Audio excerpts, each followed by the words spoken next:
Shout out sa inyong lahat mga kabindors. Ngayon ay i-update natin yung kambal na anak ni Ate Rona. Kumustahin natin mga kabindors.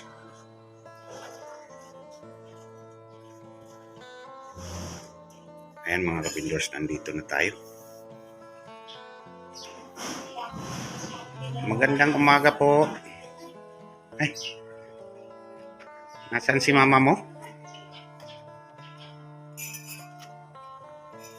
Uy, Ate Rona. Oy, kuya. Nandiyan ka pala. Umaga. Kumusta na po kayo? Ito, okay lang. Itong kambal may pasok ngayon. Oo, may pasok sila kuya. Mga 10, isa sila. Hinahatid mo pa sila? Hindi na kuya. Sila, diyan na lang, sasakayan ng bus. Sila na lang, dapat sakay ko sila sa bus, tapos sila na magbiyahe papunta doon. Sabihan ko na lang yung driver. Mas maganda para matuto sila. Para matuto.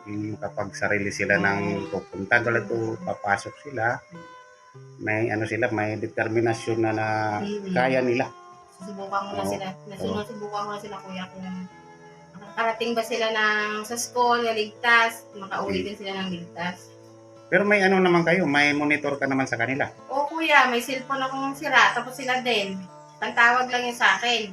Sa kanila din, may cellphone din sila.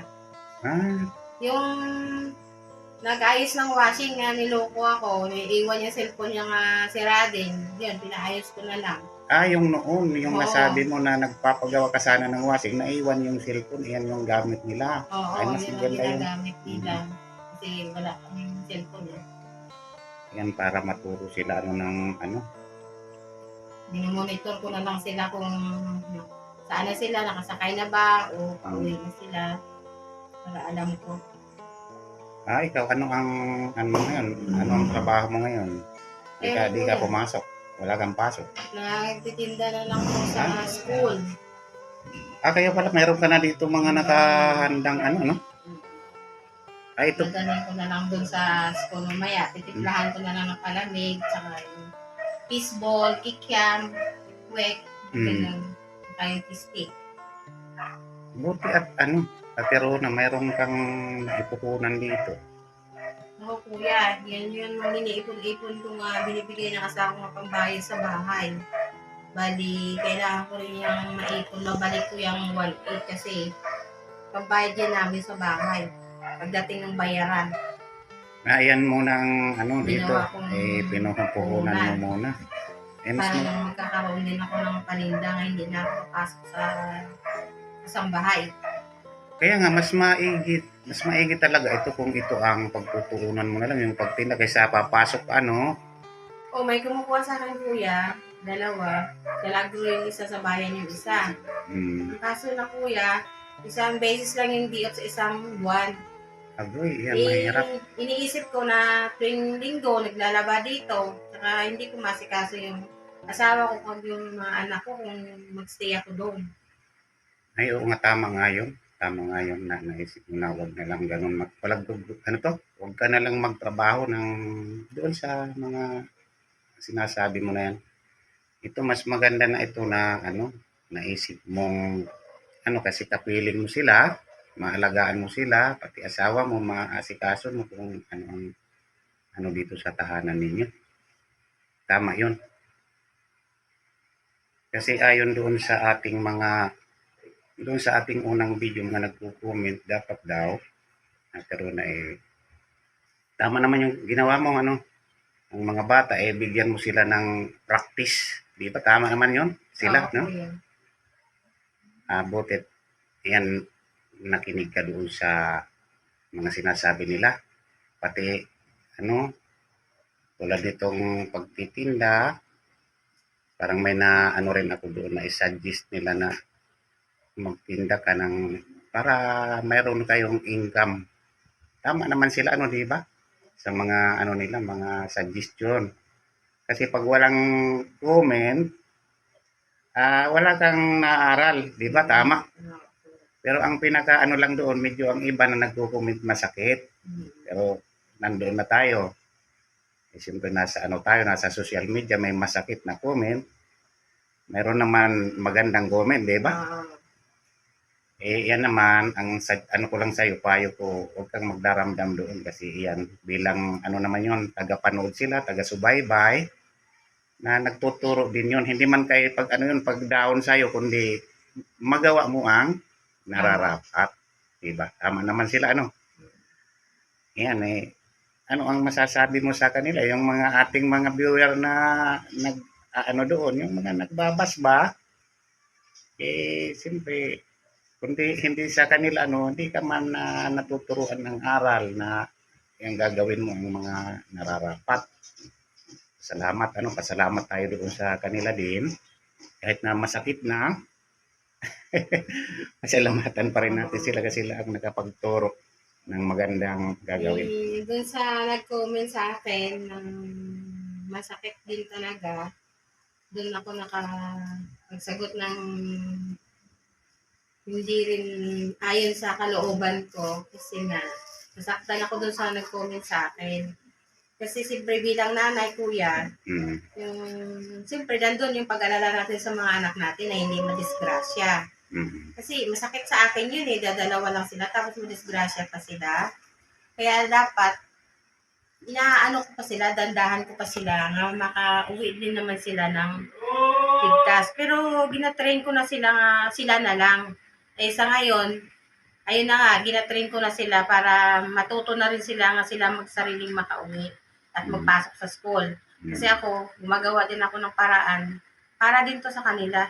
Para nga makatulong din ako sa asawa ko para may konting kita din kahit papaano may mabaon sila sa school. At iraos yung buhay araw-araw. Kaya nahingi na din po ako ng pasensya dun sa nasalita ko sa chat, sa comment doon na parang masakit din yun. Pero pasensya na po kasi tao lang po tayo. Hindi ko rin naman po sinasadya yun. Pero nagpapasalamat din ako doon kasi doon ako nakakuha ng experience na kung paano. Ngayon nakapagtinda din ako. Yan nga, tama ka naman Ate Rona kasi siyempre doon sa kabiglaan mo, no? Nabigla ka doon sa comment na yun. Siyempre medyo maiksi ang ano mo rin, ang naisip mo. Kaya nakasagot ka ng ganun. Intindihan mo naman yun, ng mga ganun sitwasyon. Obi, kumusta ang inyong mga pag-aaral ngayon? Walang naman po. Ay, nagsasarili na daw kayo ng pumunta doon sa school, hindi na kayo hinahatid ng mama nyo. Okay naman, kaya naman. Kaya naman po, para may kaba pa din po. May kaba pa. Hindi, masasanay din kayo. I-practice nyo lang para naman hindi na makabala si mama mo. Kapag siya ba maghanap buhay, magtinda siya ng maayos para karagdagan income naman yan para sa inyo, para may mabaon kayo. Kaya gawin nyo ang, maging matapang kayo na, kaya ko ito. Kasi, di ba? Tama ako, tama? Kaya din po namin kahit mahirap. Ayan. Kaya, mga labindos ito, in-update natin sila. Ang mga bata kaya naman nila na magsarili na ng pagpasok kahit malayo. Pero nakamonitor sila. Nakamonitor ng ina. Kasi ang ina talaga, talaga sa mga anak. Alis nila, kung nasa sasakyan pa, tinatawagan ng ina na kung nasaan na sila hanggang sa makababa doon, hanggang sa makapasok na sa school. At kontak mo rin ang doon, yung nagbabantay din, kinontak mo na itong dalawa, palabasin na lang kahit wala ka. Naano ko na po yung gwardiya, saka yung teacher din nila na sila ay wala ng sundo. Tapos yung gwardiya doon, kuya, papalabasin nyo na yung mga bata, wala ako, hindi ako nasusundo sa kanila. Sila na yung uuwi. Kasi ginatrain ko na sila. Ayan mga kabindors, nagpapasalamat tayo doon sa mga nag-comment kahit na medyo masakit. Yan, naging aral naman din na pinapulutan ni Ate Ron at saka sa mga bata na sila ay nabigyan ng ganitong aral Tapos, yan, natanong naman natin yung mga bata, okay naman daw. Pero may kaba sila sa dibdib pa pag nasa daan sila. Siyempre naman, hindi naman sila sanay mga kabinders na ganun ang ano nila, ginagawa araw-araw. Pero sabi ko sa kanila, masasanay sila sa pagtakbo ng panahon. Baga ngayon pa lang nila yung ginagawa. Kasi hindi naman totally talaga na, kasi lagi pa talaga ako nakaano sa kanila, buhat pa nung kinder hanggang ngayon. Nandun pa talaga ako sa kanila ngayon. Ako pa mismo yung naghahatid sa kanila. Kaya kumbaga, parang hindi sila sanay na mawala ako sa kanila.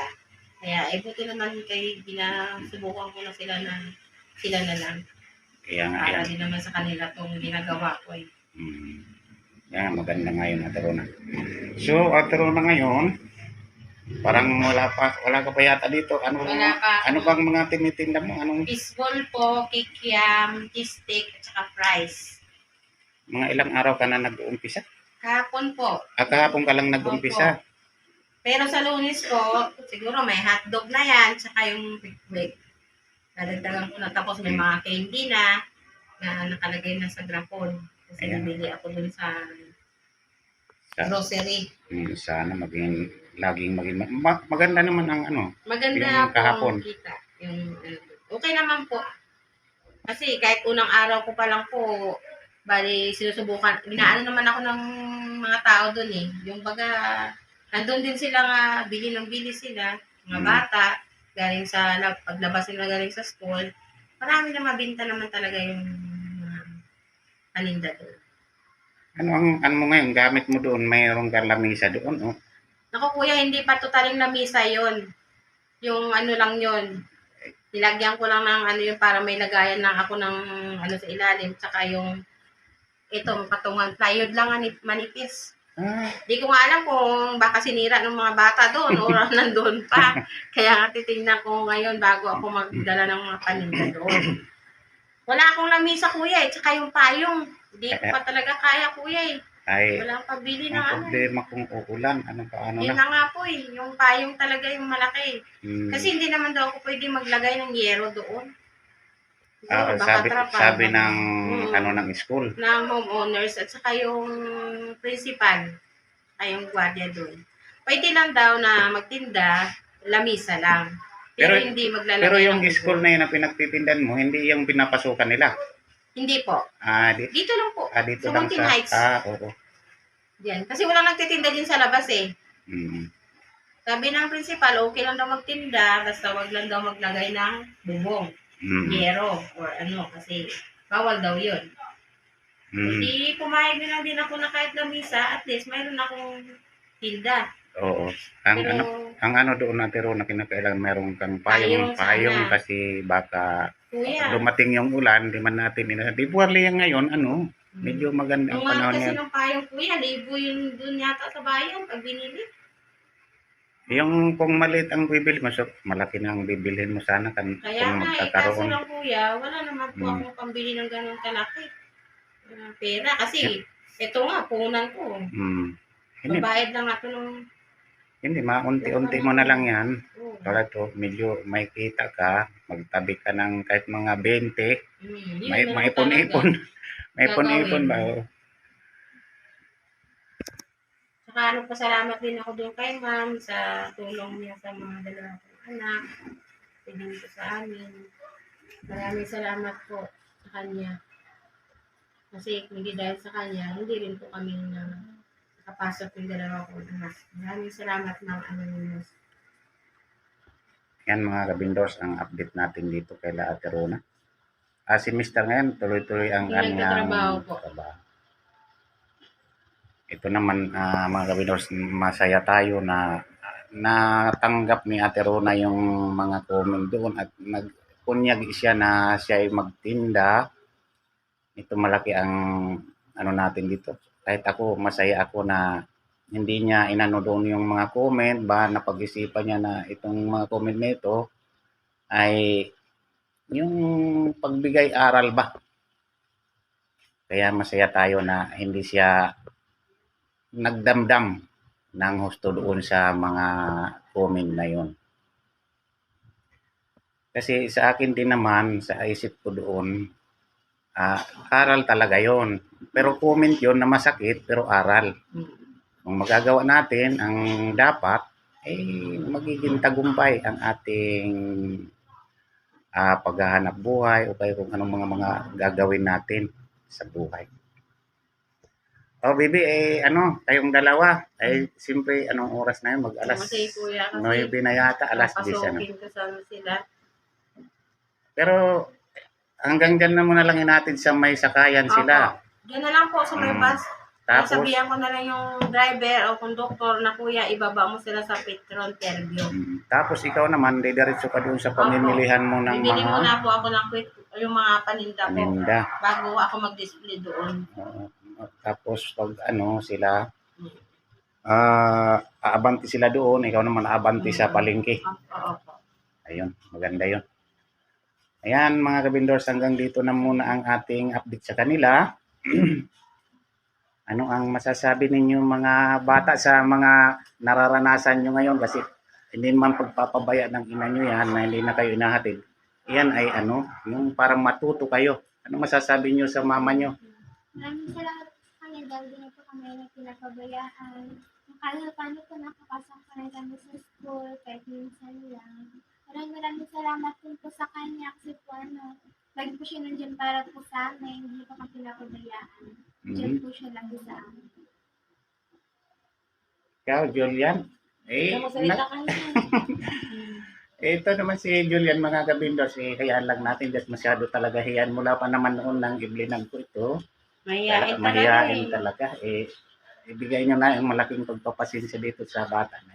Sobrang hiyain talaga siya. Bibi, anong masasabi mo kay mama sa inyong nararanasan ngayon na hindi na kayo hinahatid sa school?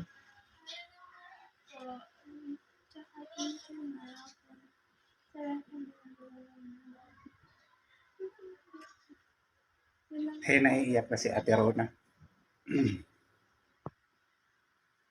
Ayan mga kabindors, naiiyak yung ina nila kasi talagang mahal talaga niya yung kanyang mga anak, kaya ginagawa niya ang lahat para sila ay mapabuti.